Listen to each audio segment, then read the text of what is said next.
नमस्कार दोस्तों, स्वागत है आपका learning with you YouTube channel में।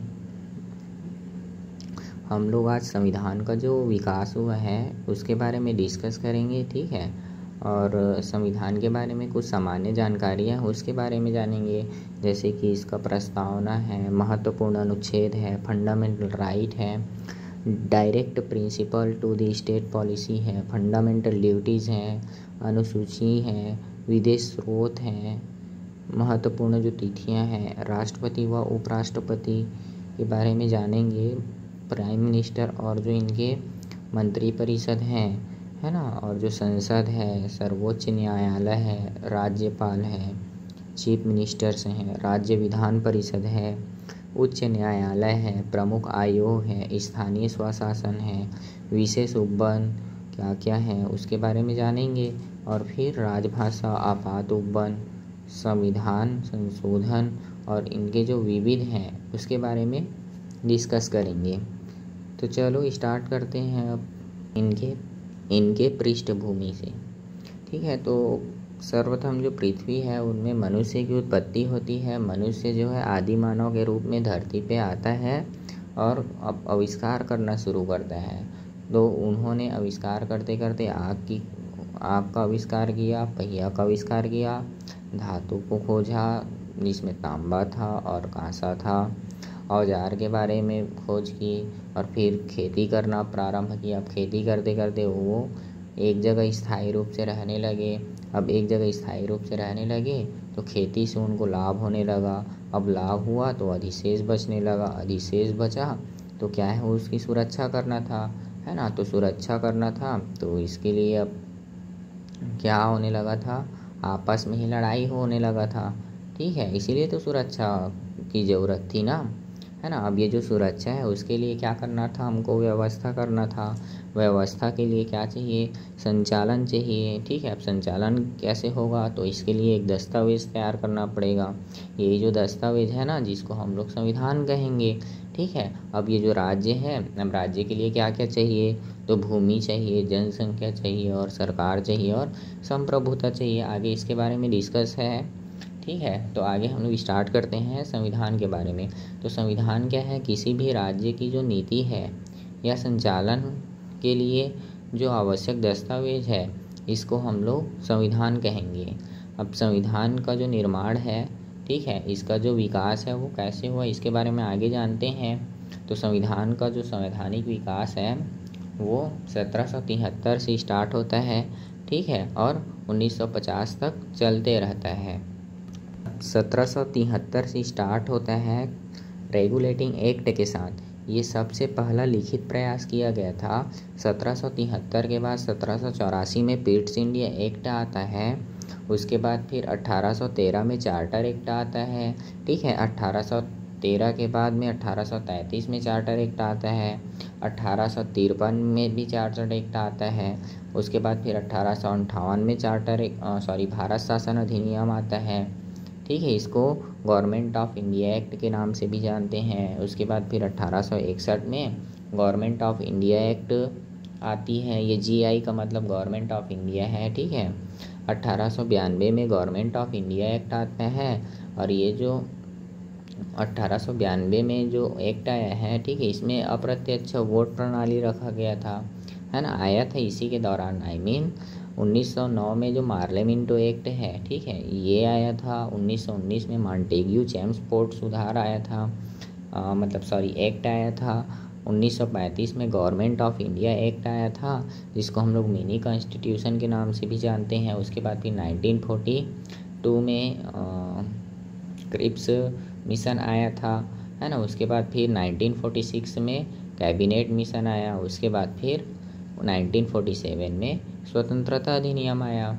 अब जो चार्टर है ना, ठीक है, जो चार्टर जहाँ पे लिखा है उसका मतलब जो एक्ट बना है वो क्या है, ईस्ट इंडिया कंपनी द्वारा बनाया गया है।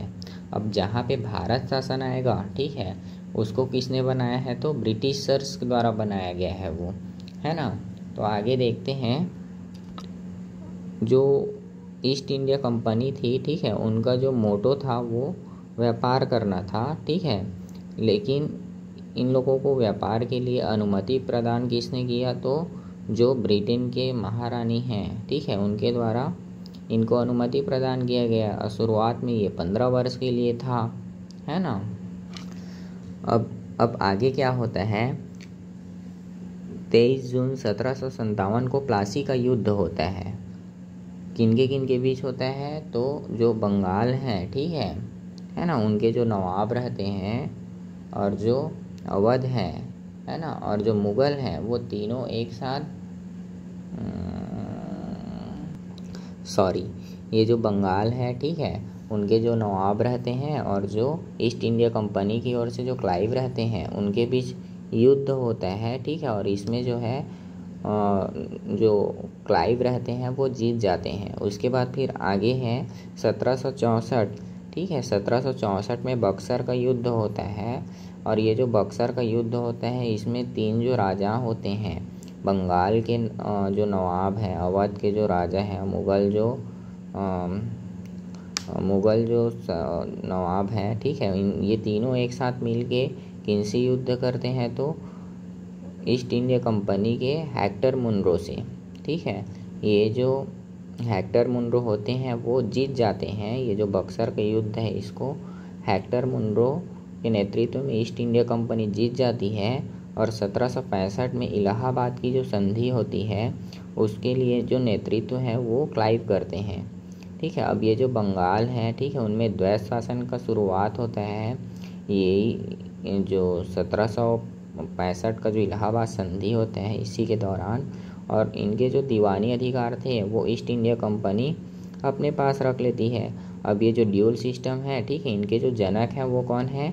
लियोनस कार्टियस हैं, ठीक है। और जो बंगाल है, उनके 2 पार्ट, मतलब 2 द्वैत शासन लगा दिए गए हैं। तो द्वैत शासन में एक साइड में दीवानी अधिकार था और दूसरे साइड में व्यय सुरक्षा का जो अधिकार था। तो जो दीवानी अधिकार था उसको तो ईस्ट इंडिया कंपनी रखे थे, ठीक है। जो व्यय था, ठीक है, जिससे सुरक्षा होना था, उसको कौन रखा था? उसको किसके को दे दिया गया था? तो नवाब को दे दिया गया था। अब इसका जो एंड है ना, ठीक है, ये जो ड्यूल सिस्टम है, द्वैत शासन, उसका जो अंत है वो किसके द्वारा होगा? आगे में जो वारेन हेस्टिंग्स है ना, उसके द्वारा होता है। अब आगे क्या होता है? ईस्ट इंडिया कंपनी तो यहाँ व्यापार के लिए आई थी। व्यापार करते करते इन्होंने यहाँ राजनीति करना शुरू कर दिया। अब ये राजनीति करने लगे तो ये क्या थे? एक कंपनी थी।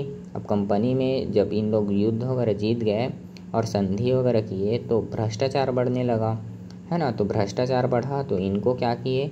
नियंत्रित करने के लिए एक्ट पारित किए, ठीक है। अब एक्ट क्या था? तो पहला जो एक्ट आया वो 1773 का जो रेगुलेटिंग एक्ट है वो आया, ठीक है। अब 1773 के जो रेगुलेटिंग एक्ट थे, उस टाइम जो प्राइम मिनिस्टर थे वो कौन थे? लॉर्ड नॉर्थ थे, ठीक है ना। कौन थे? नॉर्थ थे। अब बंगाल का जो गवर्नर है वो कौन थे? क्लाइव थे, है ना। अब यही जो 1773 का रेगुलेटिंग एक्ट होता है, उसमें जो बंगाल के गवर्नर होते हैं उसको बंगाल का गवर्नर जनरल कर दिया जाता है। अब आपको ये ध्यान रखना है, ठीक है, कि जो फर्स्ट जो गवर्नर जनरल हैं वो कौन है? वारेन हेस्टिंग्स हैं।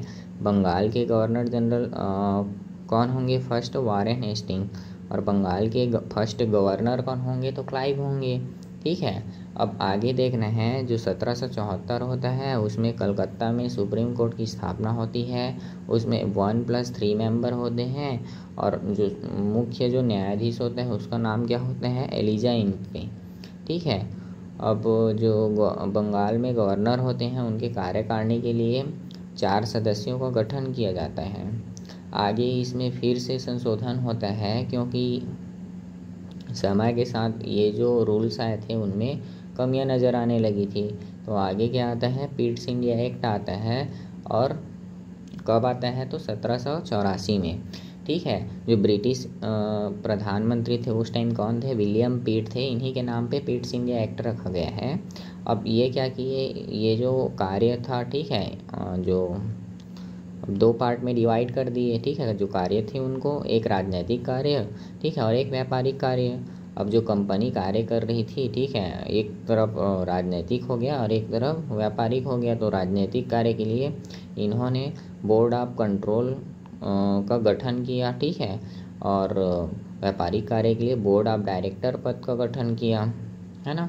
अब आगे क्या होगा, ये जो बोर्ड ऑफ कंट्रोल और बोर्ड ऑफ डायरेक्टर जो दो मतलब डिपार्टमेंट बने हुए हैं, ठीक है, उनका समाप्त कब हुआ, 1858 में होगा, ठीक है।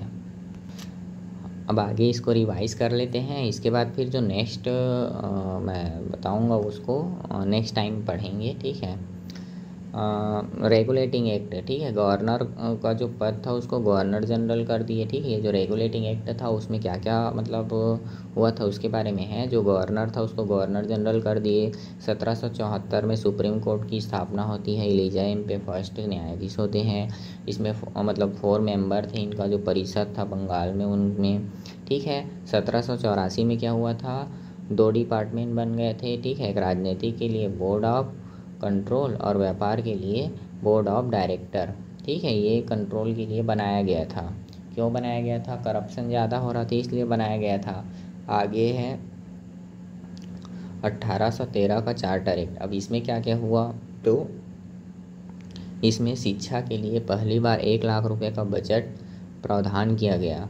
चीन का जो चीन के साथ जो चाय है, ठीक है, चीन और चाय को छोड़कर जो ईस्ट इंडिया कंपनी है उनका जो एकाधिकार होता है वो समाप्त हो जाता है। मतलब बाकी जितने भी व्यापार थे, ठीक है, उसको क्या कर दिया इन्होंने, मतलब जो एकाधिकार था उसको बंद कर दिया, ठीक है। केवल चाय और चीन को छोड़ दिए थे। इसको भी आगे आएंगे तो इन लोग समाप्त कर देंगे। और क्या था, 1813 में ईसाई मिशनरी का जो शुरुआत हुआ था, ठीक है। इनके अनुसार अब जो क्रिश्चियन थे वो धर्म का प्रचार करने आ सकते थे।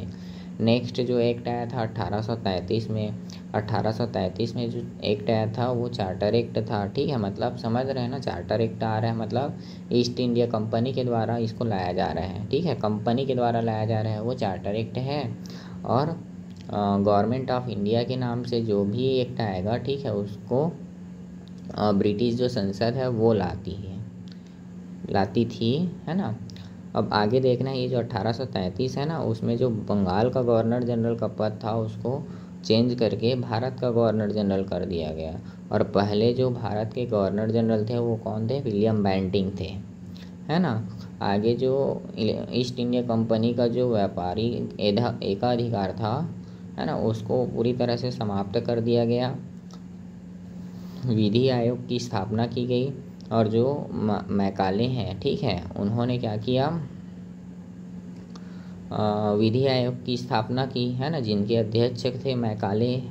और इसी एक्ट के तहत जो दास प्रथा थी उसको क्या कर दिया गया, समाप्त कर दिया गया, है ना। और इनका जो उन्मूलन है, ठीक है, वो कब हुआ, 1843 में एलिन बरो द्वारा किया गया।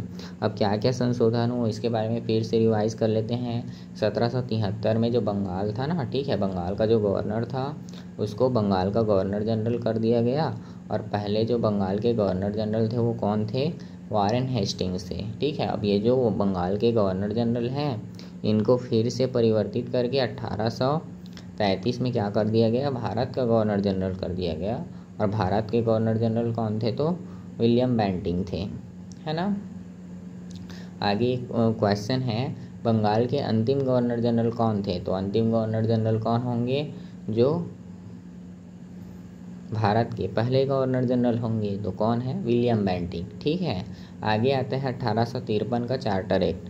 1853 का जो चार्टर एक्ट होता है, ठीक है, उनमें क्या क्या प्रावधानें थी, तो पहला तो देखेंगे सिविल सेवा की जो खुली प्रतियोगिता है 1853 के चार्टर एक्ट से आया है। अंतिम चार्टर बोल सकते हैं, ठीक है ना। ये कंपनी द्वारा लाया गया अंतिम एक्ट था, है ना, चार्टर था। अब इसके बाद क्या होगा, 1858 में क्रांति होगा, ठीक है। और ईस्ट इंडिया जो कंपनी है उसका जो पद है उसको ईस्ट इंडिया कंपनी है वो जो रूल कर रही है उसको समाप्त कर दिया जाएगा, ठीक है। अब आगे कौन रूल करने वाली है, तो जो मतलब आगे का जो रूल होगा वो डायरेक्ट जो ब्रिटिश जो संसद है ना, वो रूल करने वाली है, ठीक है। आज के लिए बस इतना ही, कल हम लोग नेक्स्ट देखेंगे आगे का, ठीक है। धन्यवाद।